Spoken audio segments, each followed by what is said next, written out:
A number of years ago, I went camping in a fire tower in Wyoming, excuse me, and I was going to go with my cousin, who also loves to camp and do a lot of hiking, and then at the last minute, she couldn't go. And so I was talking to my sister Jolene about it and said, I guess I'll just have to go by myself. And she said, well, I'll come with you. I was shocked. Jolene does not like to hike. She does not like to camp. But I thought, okay, let's go. We'll see if we get along. Anyway, so I flew to Nebraska, and we were going to take her car into Wyoming. And I had just my backpack, with a pair of jeans, a pair of hiking shorts, and a couple of t-shirts. And Jolene came out with this big suitcase. And she said, I have like 5 outfits. Do you think that will be enough? And I thought, outfits? But I said, yeah, we'll be fine. Well, we got there, and we decided to go for a hike right away. And as we're going, hiking along, this is my imitation of my sister Jolene hiking.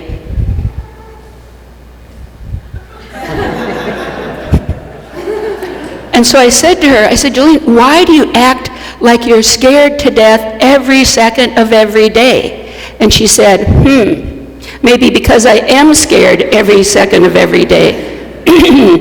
And excuse me, in fairness to her, when we did start out, there was a posted sign warning us about bear and cougar activity. So, it was a fair thing.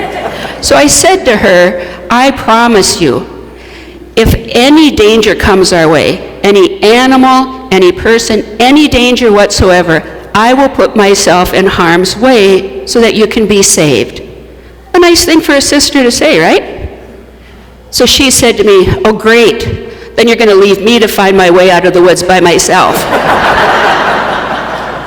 I couldn't win. But I was proud of her because she went way outside her comfort zone.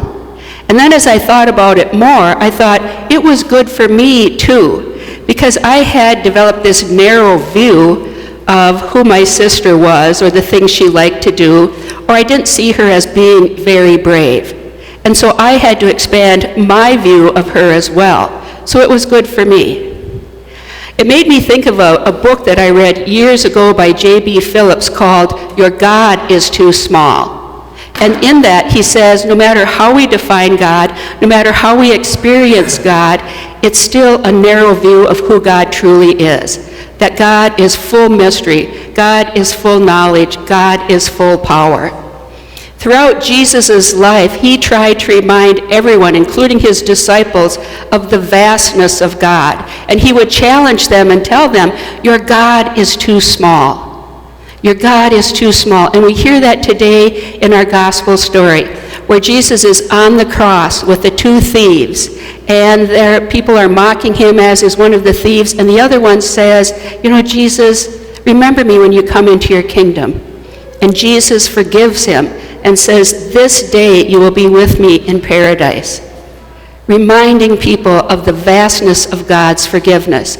And how throughout his teachings, he would remind people we need to forgive 70 times, 7 times. And so, friends, that invites us to look at our own lives and to say, is there someone where we have not yet forgiven them? Is there a way in which we have not yet forgiven ourselves? Perhaps even we have not yet forgiven God. And to look at the imitation of Christ and to say, if there is a forgiveness we're not willing to give, then maybe our God is too small. Or we look at Jesus and the number of ways he reached out to people in compassion, like reaching out to the lepers and to those who are marginalized.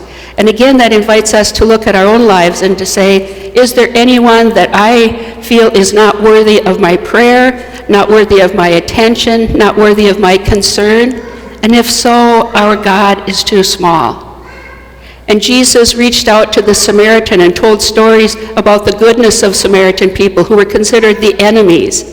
And again, we look at our own lives and say, is there anyone, any group of people, any ethnicity, any religion, any race, where we do not feel that they deserve the compassion, they deserve to be here, they deserve to have the many blessings that we have? And if there is someone in that category, then perhaps our God is too small. And again, Jesus fed people. He invited Zacchaeus to come out of the tree, and he said, I must have supper with you tonight. And so we look again at our own lives and to say, is there anyone who we feel is not worthy of being here among us? Anyone who we feel is not truly invited by Jesus Christ to this table of the Lord? Anyone who is not invited into our own homes and our own hearts? And if we feel that there is anyone who should not be here, who should not be at table, then perhaps our God is too small. And so, friends, let us truly try to imitate Jesus Christ in the ways that he reached out to all other people, in the ways that he showed others a hint of the vastness of the love and the mercy and the forgiveness of our God. And let's try to be rid of any of those areas where perhaps we have reduced God, and to just let God be God.